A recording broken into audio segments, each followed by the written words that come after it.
evening to you all out there, and welcome into another episode of the Barking Brown Show.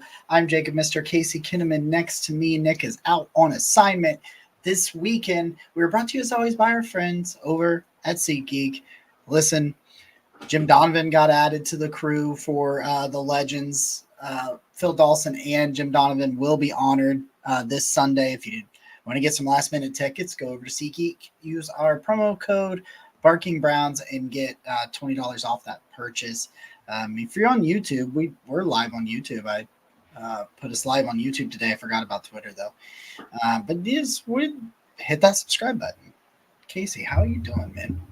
I'll be doing better if they hit the subscribe button. That's now, man. I was at work today, and it came through that Jim Donovan was going to be honored, and by now you've probably seen the phone call with him and Phil Dawson, and it's just, things are moving awfully fast in that. So I hope it isn't indicative of how fast he might be declining. You know what I mean? But here's the thing: no matter what, man, the fact that Jim Donovan's going to get his flowers this Sunday, I think that's massive, and I can only imagine the reception they're going to get. I was disappointed to find out that ceremony is like 10 minutes long. So that to me, that's not near long enough, 10 minutes, because I know it's from literally 12:40 to 12:50. So everybody get out of the Muni lot, get into the stadium, get there early, and give Jim and Phil some love. Did you see that they're playing a flag football game during halftime? No. It's like a Team Joe Hayden versus Team Josh Cribbs. I just saw this like half hour ago or something. I had to look at it, but apparently they're doing that too or something. I don't know. Okay. Feels like too much. No, that could be a lot of fun. I would rather see Jim and Phil get the love this week. But if they're making it a Legends weekend, so it makes sense that they're doing more than just honoring people, bringing Joe and Josh. I wonder who's going to be on their team. That'd be cool, but we're not going to get to see because we're not live, and we'll get to watch it later. I'm sure the Browns social media team will do a good job documenting it and getting it on YouTube. But we're here to preview that game, though. Yeah, we should do that. You know what to do. It's time for you to tee it up. All right, man. These are two blue blood franchises, been around since the been around. You know what I mean? And this will be their 53rd meeting. The Browns are actually up in the all-time series, 28-22-2. Back in the day, these guys were in the same conference, and then when realignment happened, Browns jump over to AFC, so they don't get to see each other but once every 4 years. But the last time they met was 4 years ago in 2020, and the Browns won. So that game was flexed to Sunday Night Football. It wasn't a Saturday night game? No, it was a Sunday Night Football. For some reason, I was thinking it was a Saturday night game. I don't know what I was thinking. Yeah, and then Freddie was calling that game. You remember that? No. Yeah, Freddie was calling the Giants' offensive plays that game. Oh, that's right. Yeah, and Colt McCoy was the quarterback. Things like that could only happen to us. It's like the craziest. I just wanted to the Legends teams, by the way. Okay, so Team Joe Hayden is Joe Hayden, Paul Kruger, Jamel White, Matt Stewart, Andrew Hawkins, and Jordan Norwood. Okay, got some receivers. Josh Cribbs. Tough won a flag football game. Josh Cribbs has LaCharles Bentley, Steve Zahersky, Darius Hillary, John Hughes, Johnson Botamosi. I heard some of the names you said, but you started with Charles Bentley, and right now my mind is blown. That dude never got to step on the field for us. That dude's the craziest. He's going to play in a flag football game? Like, I did not have that on my bingo card. A Legends flag football game. Legend. Dude never played a snap. Back to what we're supposed to be talking about. Oh. All right. So Browns take on the Giants 0-2. They've they've scored 24 points in their 2 games, which is 31st. They've allowed 49 points, which is 24th. In terms of team grades, PFF has them overall as the 27th ranked team. Offense is 22nd. Defense is 20th. And special teams is 31st. Let's start with this offense. Well, let's knock out the injuries real quick before we get into the weeds here. Okay, so the Browns, obviously David Njoku, he's out. Pierre Strong is listed as out. Don't be surprised if Royce Freeman gets a call up, or Brightwell, Gary Brightwell is actually on the practice squad as well. Yes. And they have two questionable players, and they're the tackles. And it feels like we're getting close to being healthy at tackle, but like all three of them were limited participants today. Even Was Jack limited today? yeah, Okay. yes, he was. He was full participant Tuesday or Wednesday, Thursday, limited today. He carries a questionable designation, as does Jed. But Dwan was limited today and has no designation. So make of that what you will. The Giants, though, have an interesting one because they're not really injured. They don't have too much on the injured side, but they are all of a sudden. Brian Burns is not questionable. He was also a full participant Wednesday and Thursday, limited today. So at least you believe something has happened, and they desperately need him. He's and I mean they're actually decent in pass rush, man. They haven't produced yet this year, but when you watch the tape, man, those guys are close. They're crazy athletic. They're different body types. And then when you got Dexter Lawrence in the middle pushing the pocket, like that's definitely, if the Giants are going to get right, it's going to be because of their front on their defense is able to be the engine that drives the team. So with him questionable, that's a big blow to them. So Jacob, I hand it back to you. But I do want to know what does the PFF say about us as far as overall grades? Oh yeah. Because you said they're 27th overall. 27th overall. Cleveland is 16. Hmm. Offense 28th. That's a little. I mean, it's not been great, but that still feels a little. Well, that first game was a doozy, man. It's like a weighted class. Like there was a lot of emphasis on that. It is 50% of your grade right now. That is way. It's 50% of your grade's an F. It's a little rough. The defense is 8th. Special teams is 10th. They've scored 35 points, which is tied for 22nd. They've allowed 46 points, which is 21st. Good news is that number's coming down this weekend. Yeah, you've got a visiting quarterback in Daniel Jones, who's at 54% completion percentage right now. PFF has him as the 20th ranked quarterback out of 33 qualifying quarterbacks. Yeah, which isn't indicative of how good he's doing, is how poor the league is doing. You know what I mean? Yeah. A guy with a 54% completion percentage could be considered in the top 2/3 of the league. It is not in the 30s, which is insane. Malik Neighbors is really, really good. Malik Neighbors has got a 73. Of their skill position players, he's the only one PFF has in the 70s. Everybody else in the 60s and 50s for Slayton and Theo Johnson. So I think it's, the grades are not the be all end all, but just looking at those sorts of things, it kind of backs up what I see on tape, which is if you can limit Malik Neighbors, you can really limit this. Andrew Thomas is really good at left tackle, really good. The rest of that offensive line, yeah, it's brutal. John Michael Schmidt, for me, the jury's still out. He's young, but yeah, I think he could be a promising player. And Andrew Thomas is the real deal. He's top 3 at his position right now. He has the highest pass rush grade for offensive tackles. So that says something. Now that'll also get tested. It should be noted though that Myles Garrett's also dealing with 2 bad feet, apparently. And they're like, oh, it could be from a double surgery he had as a child, and I'm like, what? All of a sudden, what? Like I get it. I'm not a doctor. We are in year 8, man, of your career. How are we just finding this out? He's like, to me, when he says like, oh, as a child, that makes me think like pre-high school. So like, I don't know, like almost 20 years ago. Like, I don't know how the human body works, but like, why all of a sudden is a childhood surgery causing major issues for you? It's just concerning, dude. Yeah, no, it's concerning. Yeah, but it's Myles. He's going to suit up. He's going to give it a go. 80% of Myles Garrett's better than 90% of the best defensive ends in football. So We'll see. It's a good matchup to watch. I listed it in my matchups for this week for the OBR. It's one you got to keep an eye on right there. But just as a whole, man, this is deja vu all over again. The Giants are the Jaguars with a less competent quarterback. They have 2 bookend pass rushers. You like what they have pieces. They're young on the back end. Their secondary is their weakness. They got some, you like Tyler Nubin. I like Drew Phillips. But these guys are young and inexperienced, and that's definitely their weakness. Offensively, they have a tight end from Penn State that I wanted. I'll be right back.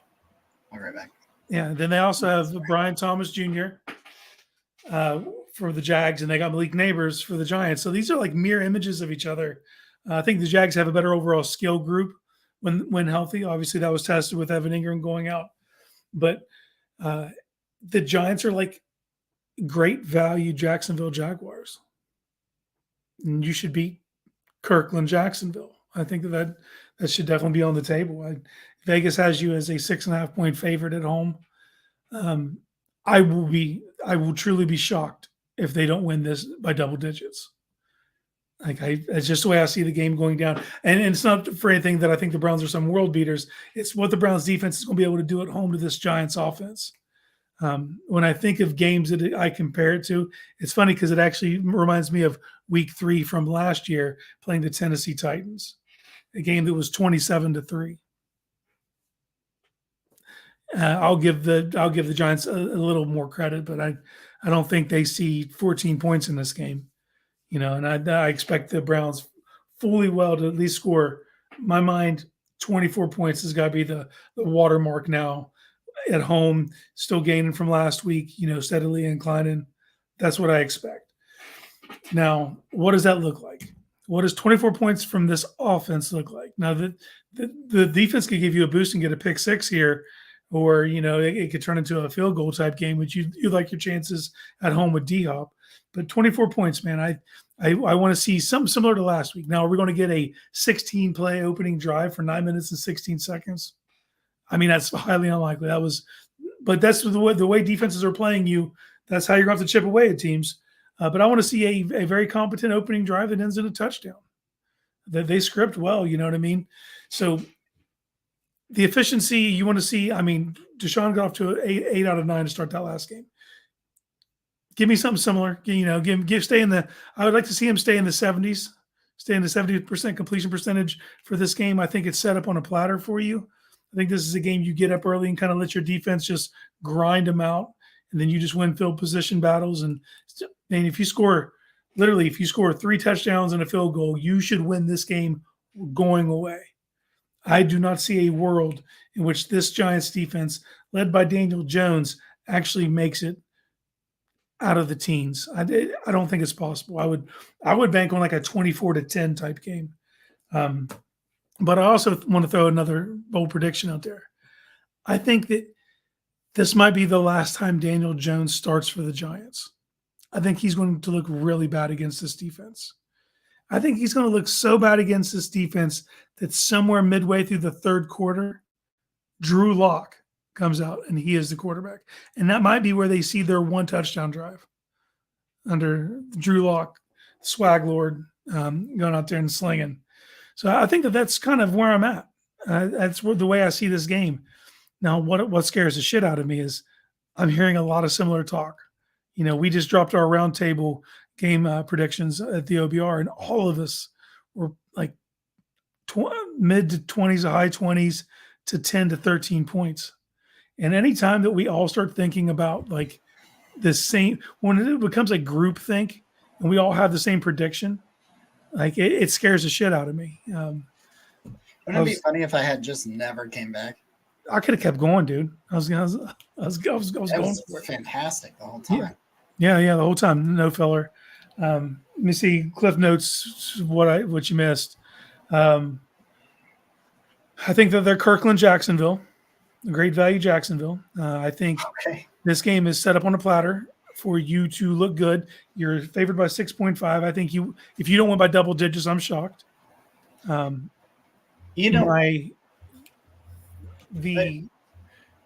bold part of it is I think this is Daniel Jones' last game starting. I think he looks so bad that halfway through the third, they pull him for Drew Lock. Is Drew Lock still hurt? No, he's not hurt anymore, is he? He's Okay. that's and look, and if Drew Lock wasn't there, it'd be Tommy DeVito. But I think the hook, I think Mr. Sandman at the Apollo comes out for Daniel Jones. I think this is it. I guess you guys did play it on All Eyes on Cleveland last night. The Daniel Jones clip where he just doesn't look like he just looks like a dude that's already rattled. It's like Men in Black. I wonder if there's an alien inside of him. Like you don't look like you're operating human emotion correctly. Like there's like just a little alien driving him because he always looks awkward. His eyes weren't matching like the things that were happening around him. Someone commented that he had gay size and Adam gay size. Adam gay size. Yeah. But yeah, I don't know, man. Like, and I'm not saying I think he'll be a decent backup quarterback in the league long term. But I don't know. I think the experiment's over. He's at I believe it's 66 career turnovers in 62 games. 48 fumbles, which is, by the way, apparently Mac the Buffalo did the math for us. 48 fumbles in 62 games is a fumble in 73% of his career games. And I know for a fact he's got multiple fumbles in some of those games. Like that dude, like don't underestimate Daniel Jones' ability to run the football. Like, because if you do, you're going to have what happened to you. I mean, Trevor Lawrence busted a big one on him, and I think that can happen to them again if they're, lackadaisical about it and that sort of thing. But if you can rattle Daniel Jones, if you can get in there, you can pressure him early and often, and you should be able to. I'm not concerned. I'm concerned with Dexter Lawrence. That's the best defensive tackle in football with Aaron Donald gone. Yep. Brian Burns may be limited. Even if he plays, there's at least something going on, which can be said again about Myles Garrett as well. And Za'Darius, limited participant all week with a back injury. Not listed as questionable, but he wasn't able to go full go in practice, So. And then, Kayvon Thibodeau. And then after that, I'm like, Okereke is pretty good, or Okereke is pretty good, their linebacker. So is Micah McFadden. He moves well. Yeah, but like outside of Dexter Lawrence, Brian Burns, there's some guys that have some intrigue, but Ojulari, Aziz. I love Aziz. Yeah, I mean this is Jackson. They have pieces, but it's not all together. They're young, they're experienced. Their secondary is there to be picked on. Yeah, I just think you should beat this team. Like I don't know. We've said it all week. Like you should beat this team, and it's like if you are going to be the team that you claim you are, if you're going to be the team that that your talent says you're supposed to, these are the games you got to go out and let people know that you are on a different level than this team. And I hate to do this bit every damn week, but it's on Deshaun Watson's shoulders at this point. 100% on your shoulders. If you need a get right game, if there is a secondary that you could potentially put up 250 yards and a couple of touchdowns against to really get yourself going, this is your Tennessee Titans here. This is your Tennessee Titan game right now, or your Arizona Cardinals game. They're better than last year's Arizona Cardinals, I think, starting whoever it was at quarterback. But you should win by a couple of scores. Clayton Tune. There you go. I could see his face. I couldn't remember his name. I could see his face. I could see his scared face because he was me if I had played quarterback on that day. I love that they just kept Kyler Murray out of that game. They're like, we're not doing that for his first game back. First game back, yeah. They're like, we got to find a better way to put Kyler Murray out there, and it's not his first game back from knee surgery against Myles Garrett. I don't know, man. I don't have a ton to say about this game other than that. Like, you need to show up. You're in front of your home crowd. You got embarrassed in front of your home crowd 2 weeks ago.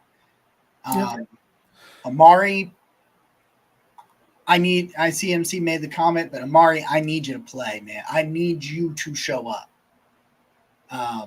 They got to take it. They got to start putting all of this together if they're going to make a run. The AFC North's prime for the taking right now. Pittsburgh scored 1 touchdown, and they're the only team that has more wins than you in the division. Like you're right. You're right there. And I think they get beat by Los Angeles. I think the Chargers go in there and they handle business. Ask me which Los Angeles, because I didn't know which ones they played. Yeah, they play hardball, man. Which the quotes coming out of that game leading in are wild already. I just heard a story about this, okay? Yeah. So I think it was Will Compton's podcast. I was talking to, I think, Joey Bosa or somebody. And apparently, like, Harbaugh is exactly the guy you think he is. I guess. Yeah, cold tub. He gets in the cold tub in full khaki belt, shirt tucked in and everything, gets in the cold tub and just hangs out in the cold tub in his khakis, his belt, everything. And I'm just like, that is the wildest shit I have ever heard. It was actually Chris Long is his podcast. Chris Long. Okay. I actually saw that clip today. I just saw it like a half hour ago, so that's why. Dude. I can't put my finger on. I can't even tell you why he's a good coach, but I can't deny that he's a good coach. His team play like it's wild. Is it that he's got such a lackadaisical attitude that you're just kind of like, you know what? I like this guy. I'll do what he says. It was that way in San Francisco. He came. Players when he left, they were like the warden got let go. like he was not a player's coach at that point. We'll see. He looked like he's mellowed. He's definitely like a little more senile now than he was. So I don't know, man. But you said something earlier, and when you were gone, I said this. This is Tennessee of last year, week 3 of last year at home. The opportunity's there. I think this is a team you could dog walk, but it's about execution. No excuses. Go out there and get it done. Do your fucking job. Well, and no one's really mentioning this, man. Like, you're staring down the barrel of a 3-game road trip. Yeah. You got this. You got to tuck this one in. You handle your business, you know what I mean, and look good doing it. Yeah. I mean, it's an AFC opponent. No, it's not. Shit. I was thinking about that. I wish they were in the AFC. I was thinking Raiders. I was thinking the first game of the road trip is an AFC opponent. Mm-hmm. But as soon as I said it, I was staring at the New York Giants symbol on like other monitor, and I was like, "That's not what that's about." Well, and you already got handled by the other team that you played from the division, and you got 2 more coming up at the end of the road trip. You go to Las Vegas, then you go to Washington, then you go to Philly. So by week 6, you've already got your NFC schedule in the East out of the way. And just looking at the East, looking where you're at, what you need to be, you can go. You have to at least go 2-2, at least. You know what I mean? So, and that means you have to beat the Giants. The Giants is a must win for 2-2 against the East to be an option. Well, I think keeping this thing short and sweet. Yeah. It's where we're at. So let's do it. Prediction time, man. Give it to me. I think that they get off to a fast start, and I think they kind of coast. I don't think they show too much. I think they get up early. I think the defense might even chip in, but I see this game ending at 24-10. I think I said 28-13 on the OBR. I think that's what I said, which I stick by. Let me. I like your shit out of me, man. Huh? Yeah, because we all said it. Because we're all similar.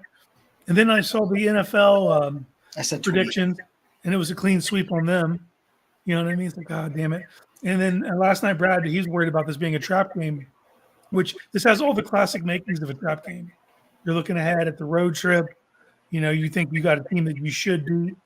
But I think the fact that you got embarrassed the last time you were in front of your home fans, I think that's all the juice you need to go in there and get this one. 28-13. I got the Browns. Make sure you join us on we do it like about 12 or so on the OBR pregame show or whatever it is on Sunday. Yep. I think they haven't listed officially, but I would say be there at noon. We'll be there. We'll break everything down for you, get you guys all juiced up, And listen, if you guys are at the game, get out of the Muni lot, get in the stadium by 12:30. Give Jim Donovan and Phil Dawson their flowers. Let them hear from you guys. They need to know about it. They need to know what you think about him, what they feel about him, especially with Jimmy. Man, that video got me, man. Jim Donovan, Phil said it, he doesn't know the Browns without, Phil came in 99 with Jim, and he know the Browns without Jim, and neither do I. So we appreciate all you checking in with us, getting ready for the Browns Giants. We will be back on Tuesday to break it all down for you when we have that opportunity. So for Casey, I'm Jacob. We will see you next time. Go Browns. Go Browns.